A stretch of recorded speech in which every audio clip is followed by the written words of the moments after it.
భారత చైతన్య యువజన పార్టీ ఆవిర్భావము ఒక ఆశయంతో ఒక లక్ష్యంతో వచ్చాము.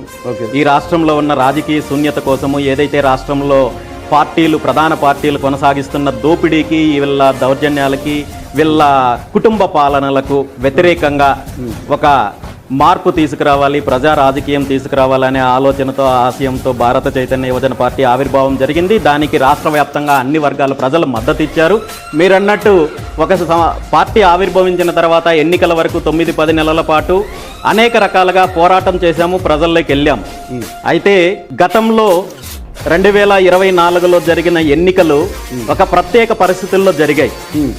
ఎన్నికలకు ముందు నేను ఒక పక్క ప్రభుత్వంతో పోరాటం చేస్తూ, ప్రభుత్వం చేస్తున్న అరాచకాలపైన పోరాటం చేస్తూనే ఎన్నికల సందర్భంగా అనేక కుట్రలకు బలైవ్వడం జరిగింది.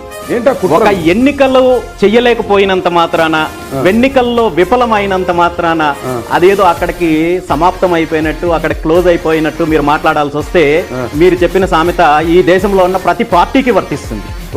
ఈ దేశంలో ఉన్న ప్రతి పార్టీ ఓడిపోయింది. ఇప్పుడు అధికారంలో ఉన్న తెలుగుదేశం పార్టీ కావచ్చు, అదేవిధంగా కూటమిలో భాగస్వామ్యం ఉన్న జనసేన పార్టీ కావచ్చు, అదేవిధంగా బీజేపీ కావచ్చు, వైఎస్ఆర్ కాంగ్రెస్ పార్టీ కావచ్చు, ప్రతి పార్టీ ఓడిపోయినప్పుడు మరి వీళ్ళందరూ కూడా ఇదే నీటి గుంటలో పడిపోయినట్టని మీరు వాళ్ళని క్వశ్చన్ చేయగలరా?